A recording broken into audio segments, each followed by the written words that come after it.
분명히 나는 했는데 그 성조로 아니래, 계속 아니래.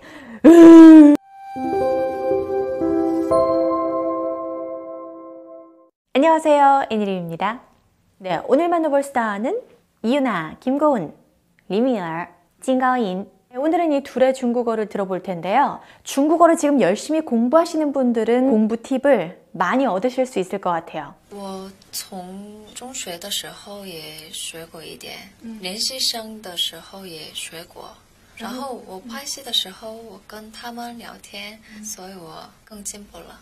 네, 유나 씨가 주연을 맡은 무신조자룡이라는 중국 드라마가 2016년도에 방송이 됐거든요. 그래서 2016년도에 중국 인터뷰를 정말 많이 했더라고요, 유나 씨가. 그래서 이게 4년 전 인터뷰거든요. 지금 들어보면 발음이나 이런 게 굉장히 또렷하고 억양이나 어법 이런 것도 굉장히 듣기 편한 그런 중국어를 구사하고 있어요. 지금 중학교에서도 배우고 연습생 때도 좀 배웠다 이렇게 얘기를 하고 있잖아요. 중고등학교 때 학교에서 배워도 공부를 따로 안 하고 연습을 따로 안 하면 한마디도 못 하거든요, 사실. 그래서 이 정도로 지금 중국어를 구사할 수 있다는 거는 꾸준히 공부하고 꾸준히 연습했다는 뜻이에요. 여기서 잠깐 보면 여기 한자 보면 중학교 할 때 중학이에요. 우리나라에서는 이제 중학교라는 뜻이잖아요. 그런데 이제 일반적으로 중국어에서 중学하면 중고등학교를 포괄하는 의미거든요. 그래서 중학교는 초중, 고등학교는 가오중, 네, 이렇게 얘기를 해요. 그 다음에 이제 한국은 고등학교가 또 있잖아요. 이 한자를 그대로 중국어로 가져가면 가오등学校 이렇게 되는데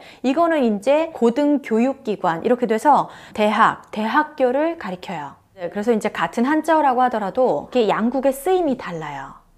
네, 유나 씨한테 사극 첫 출연인데 이런 의상이나 이런 게 어땠냐고 물어보니까요. 我觉得中国古装剧的衣服和画面特别好看。 所以穿衣服的时候也很满意。 네, 중국어도 너무 예쁘게 해요. 네, 여기서 很满意，很满意。 만족해요, 마음에 들어요 이런 뜻이거든요. 근데 이제 많은 한국인들이 중국어 배울 때 헷갈려하는 게 있어요. 满意 하고 满足 이걸 헷갈려 하거든요. 왜냐하면 한국어에 만족하다가 있죠. 이 만족 이게 满足 이게 같은 한자거든요. 근데 이제 쓰이는 상황이 달라요. 만족하세요? 라고 물어볼 때 만족하면 네, 만족해요. 이렇게 답하잖아요. 이런 상황에서는 만주 이걸 쓰면 안 돼요. 어색해져요. 이 상황에서는 유나 씨처럼 만이 이걸 써야 돼요. 근데 많은 한국인들이 이제 헷갈려 하거든요. 같은 한자고 발음도 비슷하니까 만주 이게 입에서 먼저 튀어나오거든요. 만주 이 말은 일반적으로 무엇을 만족시켜주다, 무엇을 채워주다 이런 느낌으로 뒤에 뭔가가 와야 돼. 그런 상황에서 조금 더 많이 쓰여요, 빈도적으로. 그런데 이제 단독으로 쓰고 싶어. 저 만족해요. 근데 이런 느낌으로 말하고 싶으면 유나 씨가 말한 만이 이걸 써야 돼요. 얘는 단독으로도 많이 자연스럽게 많이 쓰거든요.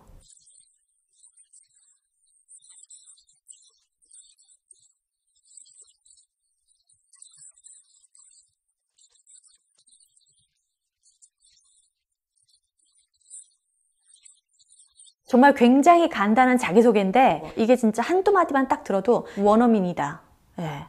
발음, 말투, 억양 이런 게 다 그냥 원어민이에요. 네, 여기서 김고은 씨가 2시의 데이트 이 프로그램의 이름이죠. 이거를 얘기를 했잖아요. 이렇게 한국어, 중국어로 옮길 때 이런 고유명사들이 제일 어려운 것 같아요. 이게 이제 사전에서 딱 한 번에 찾아지는 게 아니거든요. 이게 제작진한테 물어봐야 돼요. 중국어 이름이 따로 있나요? 라고 물어봐야 돼요. 없는 경우가 많죠. 중국 사이트에서는 어떻게 얘기하는지 또 찾아봐야 되죠. 중국 사이트에 찾아보거나 아예 없다면 내가 이렇게 뜻을 비슷하게 지어서 얘기해야 되는 그런 경우도 생기고요. 그래서 이런 고유명사 같은 경우는 사전에 좀 이렇게 찾아보고 준비해야 되는 경우가 많은 것 같아요. 아니면 고은 씨처럼 이렇게 한국어 이름을 말해주거나 직접 이름을 말하지 않고 이 프로그램 이렇게 얘기해도 괜찮은 것 같아요. 네, 유나 씨한테 곧 데뷔 10년인데 자신에게 생긴 가장 큰 변화가 뭐냐고 물어봤더니요. 我觉得比以前更专业，然后更自然，更成熟，不是吗？ 지금 여기서 유나 씨의 성조가 굉장히 정확하거든요. 네, 그런데 제 느낌에 以前专业 이거 이 두 개 발음은 중국어 선생님에게 교정을 여러 번 받지 않았을까. 왜냐면 성조를 굉장히 강조해서 아주 정확하게 말했거든요. 요거는 이제 삼성, 이성, 이거는 일성, 사성.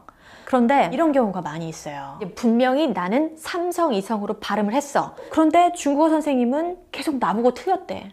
그거 삼성, 이성 아니에요. 以前 찍으세요, 찍으세요. 성조 찍으세요, 찍어. 以前 이렇게 말하는 경우가 되게 많아요. 네, 왜냐면 성조를 자연스럽게 몸에 붙이는 거기까지가 시간이 되게 오래 걸려요. 이제 선생님 입장에서 들어보면 以前 앞에 게 삼성이 아니라 이성 혹은 일성 이렇게 들리는 경우가 되게 많이 있어요. 이것도 이 사성을 专业 다른 성조로 하고 있는 경우가 많이 있어요. 사성일 때는 내리세요. 성조를 소리를 내리세요. 아래로 내리세요. 이 말을 많이 들을 거란 말이에요. 선생님한테. 중국어를 배우는 한국인들이면 누구나 겪어요. 이것 때문에 중국어 공부를 힘들어 하시는 분들이 정말 많아요. 정말 징글징글하게 분명히 나는 했는데 그 성조로 아니래, 계속 아니래.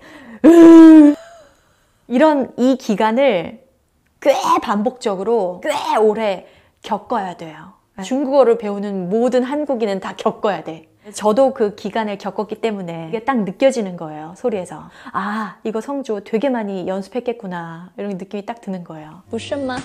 말투가 너무 사랑스럽죠. 이제 인터뷰 현장이 사실 현장이 분위기가 어떠냐면요. 인터뷰하는 사람도 그렇고 인터뷰 받는 사람도 그렇고 서로 처음 만나. 서로 굉장히 조심스럽고 서로를 이제 배려하다 보니까 조심해야 할 부분이 많다 보니까 분위기가 주로 굉장히 딱딱할 수밖에 없어요. 그런 상황에서 이제 이런 약간 부드러운 말투, 발랄하고 산뜻하고 약간 유머러스한 이런 말투가 딱 나오면 그 현장 분위기가 확 좋아지죠. 그래서 이런 말투가 나오기가 힘든 상황임에도 이런 말투로 얘기할 수 있다는 건 제가 생각하기에는 한 사람의 성품, 한 사람의 경력 이런 것들에 의해서 나온다고 저는 생각을 하거든요. 그래서 엄숙하거나 딱딱한 상황에서도 유머러스하게 인터뷰하시는 분들 보면 저는 굉장히 멋있다고 생각해요. 我从4岁在中国长大，过了10年左右，所以北京市密云县，从幼儿园到初中以后回国。 이 인터뷰 앞에 김고은 씨가 한국어로 이런 얘기를 해요. 천 카이거 감독의 투게더라는 영화를 너무 좋아서 20번 이상을 봤대요. 그래서 이제 영화에 관심을 갖게 됐다 이렇게 얘기를 하거든요. 김고은 씨는 4살 때부터 중국에서 살기 시작해서 10년을 중국에서 살고 그 이후에는 한국에서 살았잖아요. 그래서 이제 한국과 중국의 언어와 문화에 모두 익숙한 사람인 거예요. 제가 학부, 그다음에 대학원에서 중국어를 공부하면서 가장 부러웠던 친구들이 바로 이런 친구들이었거든요. 중국에서 어렸을 때 10년 이상 살았던 친구들. 왜냐면 이제 언어적으로 이 친구들은 중국어도 편하고 한국어도 편해. 근데 나는 한국어만 편해. 그런 상황인 거잖아요. 그래서 얼른 중국어를 편하게 만들어야 되는 이런 상황. 정말 따라가기가 너무 힘든 그런 상황에 계속 있다 보니까 제일 부러운 친구였거든요. 김고은 씨 같은 환경을 가진 분들이. 그런데 제가 10년 넘게 또 활동을 하다 보니까 각자의 장단점이 다 있더라고요. 나는 나만의 장점이 있고 저 친구는 저만의 장점이 있구나. 각자의 장점에 좀 집중을 해서 활동을 하면 다 서로서로 도움받고 좋겠구나 이런 생각이 들더라고요. 对，第一种是你看不见的，就好像今年活提名的撞击冲天，对，犀牛的季节，没错，都是用最先进的客气，对吧？对对。那你知道不知道第二种呢？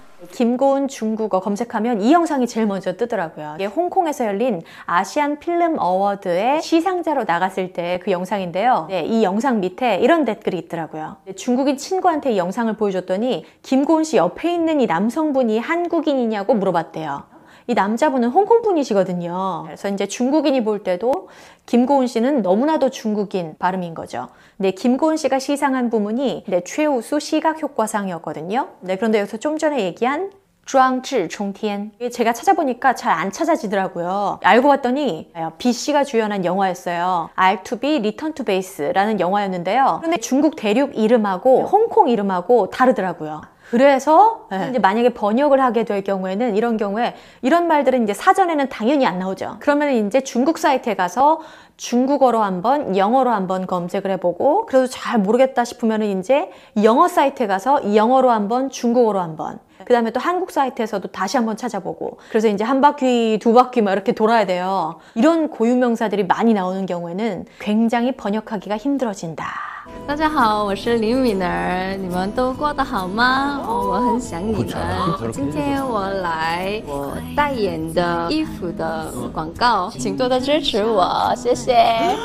네, 여기서 유나 씨 이름 소개하는 부분을 보면요. 林敏儿，林敏儿。 네, 유나 씨 본명을 보니까 한자를 윤택할 윤, 아름다울 아. 그런데 이제 중국 활동명에 있는 한자는 이거랑 다른 한자거든요. 네, 중국에서 한국 스타의 본명 한자를 잘 모를 경우에 자주 쓰는 한자를 조합해서 기사에 나오고 이러거든요. 그러면 이제 그거를 많이 쓰게 되면 팬들도 그걸 따라서 이제 많이 쓰게 되는 거예요. 나중에 본명 한자로 바꾸는 경우가 있고, 아니면 유나 씨처럼 중국에서 지금 현재 팬들이 많이 불러주는 그 이름을 중국 활동명으로 정한 경우가 있고, 네, 유나 씨는 그렇게 정한 것 같아요. 이게 2020년 버전의 유나 씨 중국어거든요. 제일 먼저 귀에 들리는 건 중국어 발화 속도. 2016년 때보다 훨씬 속도감이 있어졌어요. 그리고 중국어 성조도 굉장히 훨씬 더 자연스럽게 들리는 것 같아요. 제 귀에는. 我见面你们，你们不要，你们都光你们。 사전에는 삼성 경성으로 나와 있어요. 그래서 먼자가 원래 성조는 이성인데 니먼 할 때는 경성이거든요. 성조가 거의 안 들리게 가볍게 내는 성조거든요. 그래서 어찌 보면 2016년에 했던 발음이 조금 더 사전에 가까운 발음일 수 있어요. 그런데 경성으로 발음하기도 하고 원래 성조를 살려서 발음하기도 한 2020년 발음이 훨씬 더 자연스럽게 들리더라고요. 제 귀에는. 오늘 영상은 여기까지. 네, 재밌게 보셨다면 좋아요 눌러주시고요. 저는 다음 영상에서 뵙겠습니다.